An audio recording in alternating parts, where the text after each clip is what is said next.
وبحب اشكر مارينا خالص على تعبها، بحبها بطريقه ما تتوصفش، وشكرا انك انتي اهتمتي بيا طول الجلسه والعنايه بتاعتك بامانه، وان شاء الله هتوصلي اكتر واكتر يا عمري.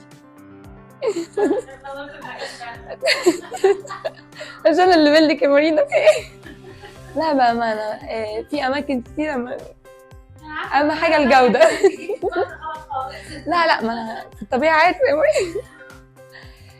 بس والامانه عندهم اهم شيء في الدنيا دي كلها اصلا، مش اخر ولا اول مره ان شاء الله يعني.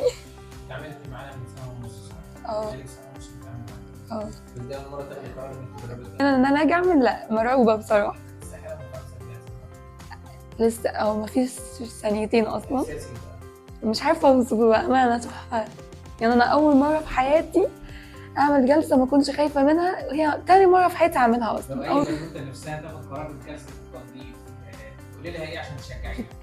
مليون في المية تعالي لي للسنتر طبعا. وخدي القرار بسرعه. ليه بقى اشمعنى؟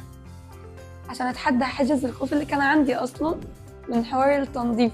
انا شخصيه بترعب خالص على بشرتي بسبب ان انا بهدلتها كتير.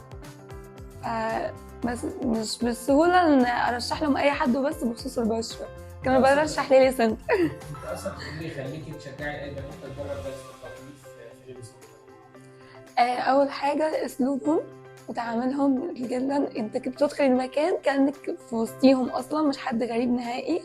ونظافه المكان والمنتجات نفسها بتبقى مضمونه،